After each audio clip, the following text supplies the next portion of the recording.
تو علماء فرماتے ہیں وہ دعائیں جو ہم شاید تصور بھی نہ کرتے کہ اللہ سے مانگیں، وہ سب کچھ اللہ نے ہمیں زیارت عاشوراء میں عطا کر دیا، کہ شاید مانگتے ہوئے بھی بندہ احساس کرتا کہ یہ مانگوں یا نہ مانگوں، کہیں خلاف ادب تو نہیں ہے ایسی چیز مانگنا، لیکن وہ چیزیں ہم نے زیارت عاشوراء میں مانگی ہیں کہ 17 اور 18 مقامات ہیں زیارت عاشوراء کے، کہ اگر ایک مقام بھی اگر بندے کو مل جائے اور ایک مقام کو بھی اگر بندہ سمجھ جائے تو انسان جنتی بن جائے۔ کہ زیارت عاشوراء میں اللہم بہت زیادہ ہے۔ 2 چیزیں زیارت عاشوراء میں بہت ہیں، تھوڑا سا تکرار کروں گا تاکہ ربط موضوع ہو جائے، شاید آپ لوگوں نے وہ مجالس نہ سنی ہو۔ ایک تو زیارت عاشوراء میں ہم نے خدا سے ایک بھی دنیا کی چیز نہیں مانگی، یعنی آپ نے یہ نہیں کہا مجھے بچے دو، آپ نے یہ نہیں کہا مجھے رزق دو، آپ نے دنیا کی کوئی چیز نہیں مانگی۔ جتنے زیارت عاشوراء کے اندر آپ مقامات اللہ سے مانگتے ہیں وہ سارے مقامات روحانی اور اخروی ہیں۔ دوسرا، زیارت عاشوراء میں بندہ بڑی بڑی دعائیں کرتا ہے، مثلا معکم فی الدنیا والآخرہ، اے خدا مجھے معیت اہل بیت عطا کر، اہل بیت کا ساتھ عطا کر، دنیا میں بھی آخرت میں بھی عطا کر، یہ بہت بڑی دعا ہے۔ پھر ہم دعا کرتے ہیں محیا یا محیا محمد وآل محمد، اے خدا مجھے وہ زندگی وہ حیات عطا کر جو محمد اور آل محمد کی زندگی ہے، یعنی ایسی زندگی دے جیسی زندگی تم نے علی کو دی، ایسی زندگی دے جیسی زندگی تو نے امام حسن کو دی۔ اب مومن کو حیات محمد پڑھنا ہوگا کہ محمد اور آل محمد کی حیات کیسی تھی اور میں کیسی زندگی مانگ رہا ہوں، کہ اے خدا مجھے حیات علی دینا، حیات دشمن علی نہ دینا، مجھے حیات حسین دینا۔ اب ایک حیات حسین کی ہے مقابلے میں ایک حیات یزید کی ہے، ایک حیات علی کی ہے، ایک حیات امیر شام کی ہے، ایک حیات رسول کی ہے مقابلے میں ایک حیات ابو سفیان کی ہے۔ مختلف حیاتیں آپ کے سامنے آتی ہیں، تو آپ نے کسی اور کی زندگی نہیں مانگی، آپ نے اگر زندگی مانگی تو پہلے محمد سے لے کر آخری محمد تک کی زندگی مانگی ہے، کہ ایک مجھے معیت محمد اور آل محمد چاہیے، ان دونوں کا ساتھ چاہیے۔ اب اس ساتھ کی برکت کیا ہے میں بتاؤں گا۔ دوسرا، مجھے حیات محمد اور آل محمد چاہیے، ومماتی ممات محمد وآل محمد، اے خدا اگر حیات ان جیسی عطا کر رہے ہو تو پھر موت بھی ان جیسی مجھے عطا کرنا۔ مطلب یہاں پر دعائے شہادت بندہ مانگ رہا ہے کہ خدا جیسی سانسیں اہل بیت کی نکلی تھی ویسی پرواز میری روح کی ہونی چاہیے۔ مطلب مجھے جہالت کی موت نہیں چاہیے، مجھے علم و عمل کی موت چاہیے، مجھے ہدایت والی موت چاہیے۔ پھر وہاں پر دعا کرتے ہو اے خدا ورزقنی البراءہ، مجھے ایک رزق عطا کر۔ آج تک ہم نے اس کو رزق کی صورت میں نہیں دیکھا تھا۔ زیارت عاشوراء میں امام تجھے بتا رہے ہیں کہ براءت بھی رزق ہے، یہ ہر کسی کو عطا نہیں کیا جاتا۔ بموالاتکم، یہ جو موالات اور ولایت اہل بیت ہے یہ بھی رزق الہی ہے، اور یہ جو براءت ہے اہل بیت کے دشمنوں سے یہ بھی رزق الہی ہے۔ کہ علماء فرماتے ہیں اگر بندوں کی آنکھیں کھل جائیں اور دیکھیں کہ فرش عزائے حسین ابن علی پہ کتنے ملائک آئے ہوئے ہیں، کہ یہ سفرہ پروردگار عالم ہے، کہ خدا کہتا ہے جسے جتنا رزق لینا ہے اٹھا کے لے جائے۔ یہ تو بندے کا ظرف بہت چھوٹا ہے، اس کے ظرف کی وجہ سے وہ رزق کم اٹھاتا ہے۔ اگر ظرف پھیل جائے تو اس سفرے سے کوئی سلمان بنے، کوئی میثم تمار بن کے جائے۔ یہ سفرہ رزق محمد اور آل محمد ہے، کون کتنا یہاں سے اٹھا کر جاتا ہے۔ اور دوسری چیز جو زیارت عاشوراء میں سب سے زیادہ ہے، اکرمنی، جتنی ضمیریں ہیں وہ حسین کی طرف پلٹ۔ سارکم، کس کی سار اور کس کا ایثار مجھے عطا کر، حسین کا ایثار عطا کر، مجھے اپنا کریم بندہ بنا۔ مقام محمود کی دعائیں کرتے ہو، یہ ساری چیزیں میں بتا چکا ہوں، ان کی ریپیٹیشن میں نہیں جاؤں گا۔ مقام محمود جو مقام شفاعت ہے، یعنی خدا اپنے حبیب کو کہے کہ حبیب نماز تہجد پڑھ تاکہ خدا تجھے مقام محمود عطا کرے، یعنی وہ جو خدا نے محمد کو عطا کیا اسی کی دعا ہم زیارت عاشوراء میں کر رہے ہیں۔ اس سے بڑی دعا ہو سکتی ہے؟ ایک ہے شفاعت کا ہونا، ایک ہے شفاعت کا کرنا۔ مقام محمود دونوں ہیں، یعنی خود بھی اپنی شفاعت کرواؤ گے اور کسی مومن کے لیے شفیع بھی بنو گے. وہی مقام شہادت جو بندہ شہید ہوتا ہے خود بھی جنت میں جاتا ہے اور اپنے ساتھ کسی اور کو جنت میں لے کر جاتا ہے. اتنی بڑی بڑی دعائیں زیارت عاشورہ میں ہیں. لیکن ایک مقام جس کو بہت سمجھنے کی ضرورت ہے، جس کا شدت کے ساتھ زیارت عاشورہ میں ذکر ہوا ہے، وہ کون سی چیزیں ہیں؟ زیادہ سے زیادہ زیارت عاشورہ میں ایک تو 100 سلام ہے، دوسرا 100 لعنتیں ہیں. زیادہ سے زیادہ لعنت کی گئی ہے اور زیادہ سے زیادہ سلام کیا گیا ہے. اللہم لعن اول ثم الثانیہ والثالثہ والرابعہ والیزید خامسہ ولعن عبید اللہ ابن زیاد وابن مرجانہ. اب یہ جو لعنتیں ہیں اس کی بھی میں نے تفصیل بیان کی ہے، لیکن تفصیل بیان کرنے کے بعد کسی جوان نے سوال کیا کہ مولانا ان لعنتوں سے مراد کیا ہے؟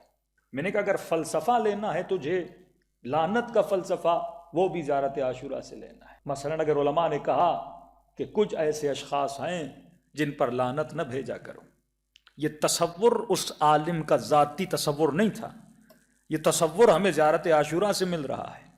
کیا امام کو ڈر تھا؟ کیا امام کو خوف تھا؟ کیوں مولا جب 3 لعنتیں بھیجتے ہیں یا چند لعنتیں بھیجتے ہیں وہاں پر نام نہیں لیتے، اور کچھ لعنتوں میں مولا نام لے رہے ہیں؟ اس کا مطلب کچھ ایسے ہیں جن پر لعنت تو بھیجو پر نام نہ لیا کرو.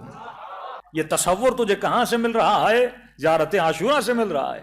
تو یہ تصور کسی فقی کا تصور نہیں ہے، یہ تصور امام معصوم کا تصور ہے. جو لوگ یہ کہتے ہیں کہ فلاں مجتہد نے فتویٰ دے دیا اور اس مجتہد کو برا بلا کہتے ہیں، اب زیارت عاشورہ میں تم کس کو برا بلا کہو گے؟ کیا تم امام سے زیادہ تبرہ کرنے والے ہو؟ کیا تم چھٹے اور 5ویں امام سے زیادہ تبرہ کرنے والے ہو؟ یہ زیارت جو تجھے امام نے سکھائی، امام کچھ لوگوں پر لعنت تو بھیجتے ہیں پر نام نہیں لیتے، اور کچھ کے نام لیتے ہیں. اور میں نے کہا کہ ان کے نام لیتے ہیں، ان کی ہسٹری کیا تھی وہ میں بتا چکا. اور جن کے کچھ افراد پہ لعنت ہے اور کچھ فیملیز پہ مولا لعنت بھیجتے ہیں. کہ معصوم سے پوچھا گیا مولا فیملی پہ لعنت کیوں بھیج رہے؟ وہاں فرماتے ہیں فیملی سے مراد آئیڈیالوجی ہے. کہ رسول خدا کی حدیث اگر بنو امیہ کے 40 لوگ ایک جگہ پہ جمع ہو جائیں تو فرمایا اتنا فسق و فجور پھیلائیں کہ جس کا اندازہ نہیں آئے. تو یہ لعنت آئیڈیالوجی پر ہے. کیوں؟ جب 5ویں امام کے پاس ایک بنو امیہ کی اولاد میں سے ایک شخص گیا اور ایسے رو رہا تھا جیسے 6 مہینے کا بچہ روتا ہے. امام نے کہا کیوں رو رہا ہے؟ کہ مولا میں اس لیے رو رہا ہوں کیونکہ آپ نے بنو امیہ پہ لعنت بھیجی ہے اور میں اسی نسل بنو امیہ سے ہوں. امام نے فرمایا کیا تم نے قرآن نہیں پڑھا کہ جب جناب نوح نے کہا کہ خدا یہ میرا بیٹا، اللہ نے کہا نوح یہ تیرا بیٹا نہیں ہے. کیونکہ تیری فکر پہ عمل کرنے والا نہیں ہے. کہ اگر تو محمد اور آل محمد کی فکر پہ چلنے والا ہے تو تو بھی بنو امیہ کی نسل میں سے نہیں ہے. جس طرح کہا گیا کہ تم اگر آئیڈیالوجی پر چلو، سلمانو منا اہل البیت، سلمان ہم اہل بیت میں سے آئے. اب یہاں جنگ ہے آئیڈیالوجی کی جنگ. 2 نظام کا تعارف زیارت عاشورہ میں ہو رہا ہے. ایک نظام وہ ہے جس سے مجھے اور آپ کو براءت کرنی ہے، اور ایک نظام وہ ہے جس کی میں معیت کی دعا کر رہا ہوں، جن پر میں سلام کر رہا ہوں. کہ میں بتا چکا کہ ایک شجرہ شجرہ مبارکہ ہے، ایک شجرہ شجرہ ملعونہ ہے.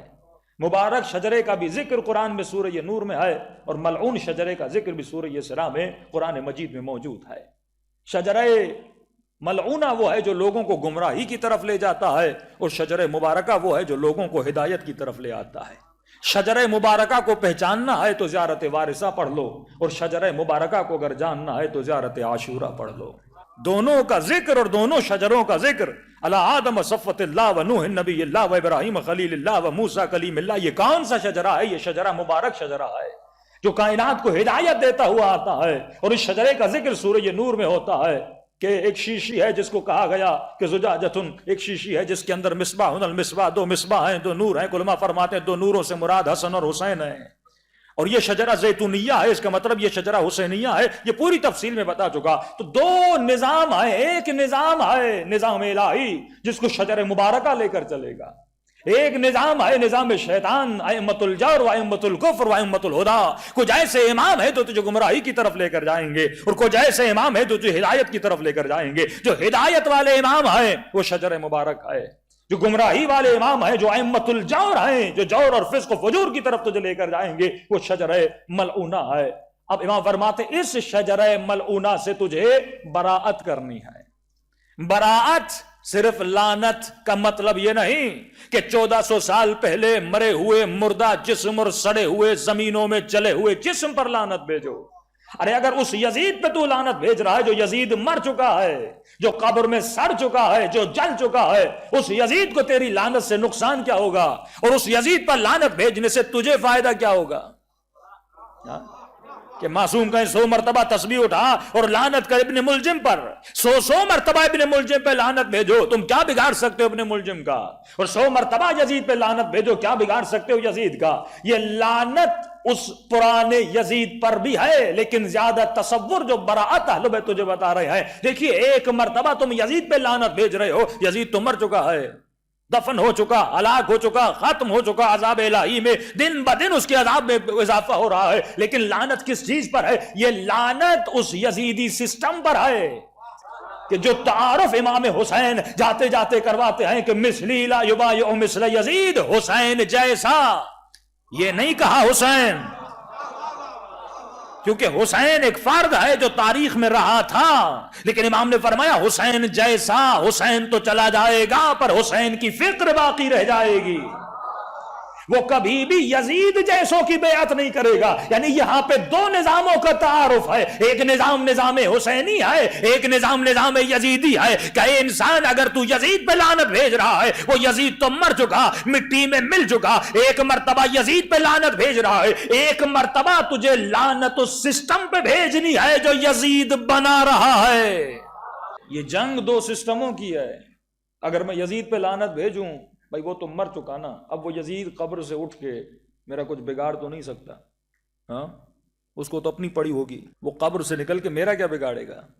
لیکن یزید مر چکا، یزید کی فیکٹری تو ابھی تک ہے. یہ تصور صحیح ہے کہ حسین حق ہے اور حق زندہ ہے، یزید باطل ہے اور باطل کو ایک نہ ایک دن جانا ہے، لیکن گیا تو نہیں ہے.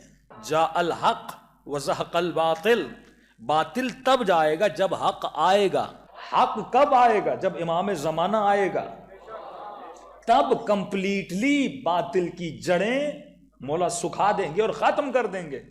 لیکن ابھی تک باطل گیا تو نہیں.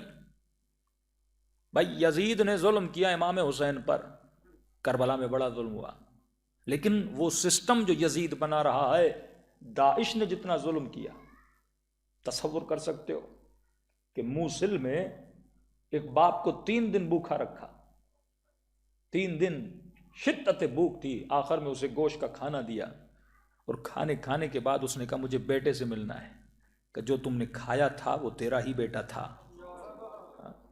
یہ وہ سسٹم ہے جو لوگوں کو زندہ جلا رہا تھا. تو تصور کرو جو حسین کے چاہنے والے کو اس طرح مار رہا ہے، اگر یہ وحشی میدان کربلا میں ہوتے، یہ حسین کے ساتھ کیا کرتے؟ ہاں سسٹم تو ابھی تک باقی ہے نا. جو سسٹم یزید بنا رہا ہے، جو سسٹم یزید کی فکر بنا رہا ہے، جو سسٹم فسق و فجور بنا رہا ہے. اب ہمارا تصور یزید کے لیے اتنا چھوٹا نہیں ہونا چاہیے جو تاریخ میں پھنس کے رہ جائے. اے انسان وقت کے یزید کو پہچان، اور تو وقت کے حسین کو پہچان اور حسینی کردار کو پہچان. اگر مجھے اس سسٹم کا مقابلہ کرنا ہے تو مجھے بھی تو ایک ایسا سسٹم بنانا پڑے گا نا جس سسٹم میں حسینی بچے پیدا ہوں، جس سسٹم میں زینبی بچے پیدا ہوں، جس سسٹم میں اکبر جیسے جوان پیدا ہوں، جس سسٹم میں سیدہ زینب جیسی خواتین پلیں اور بڑھیں اور پیغام حسین کو بڑھائیں.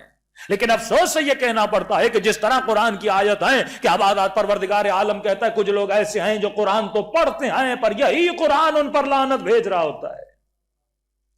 آج کچھ لوگ ایسے ہیں جو یزید پہ لعنت تو بھیج رہے ہیں، اظہار براعت تو کر رہے ہیں، لیکن اس نے لعنت کو سمجھا ہی نہیں ہے.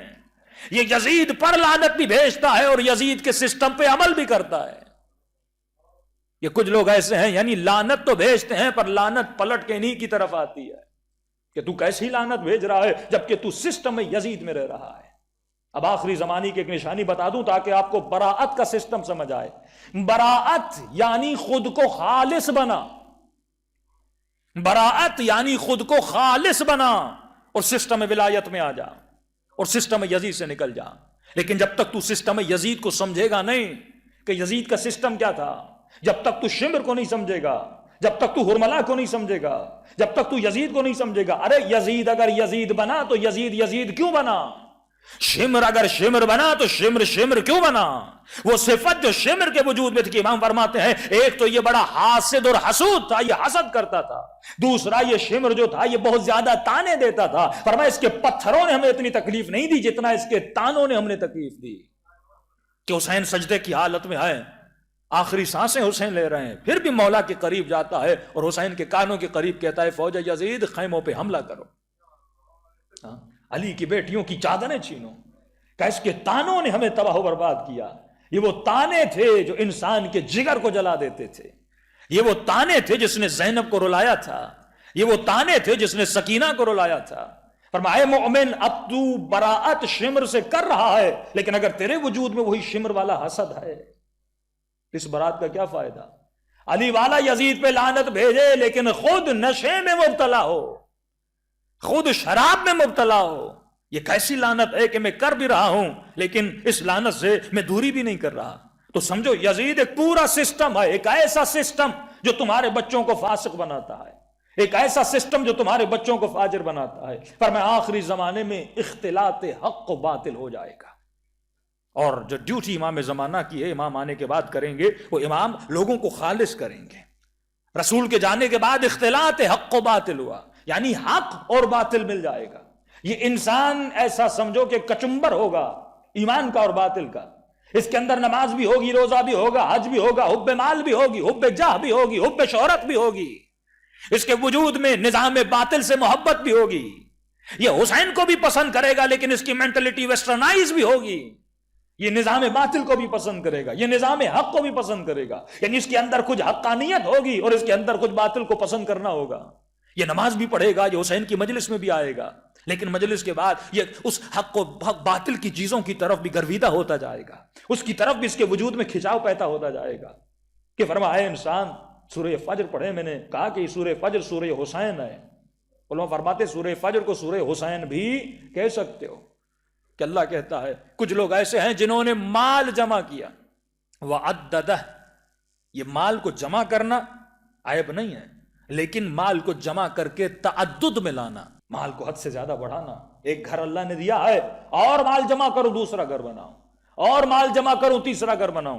واللہ وہ عمراء، وہ جو سسٹم میں اشراف گری کے اندر رہتے ہیں، جو مال جمع کرنے کے بعد پھر اور وعدد، قرآن کہتا ہے یہ مال تو جمع کرتا ہے، ایک گھر بنایا، دوسرا گھر بنایا، تیسرا گھر بنایا. یہ بالکل ایسے ہے کہ سسٹم یزید پہ لعنت تو بھیج رہا ہے پر خود اسی یزیدی سسٹم میں رہ رہا ہے. اللہ کہتا ہے یہ مال اس نے یہ سوچا تھا کہ اخلدہ یہ ہمیشہ دنیا میں رہے گا، کہ تیرے لیے ایک گھر کافی نہیں تھا کہ تو گھر پہ گھر بناتا جا رہا ہے. یہ وہی اشراف گری کا سسٹم کہ بہتر سے بہتر کمرہ، بہتر سے بہتر سہولت. اب مجھے برتن بھی سونے کے چاہیے.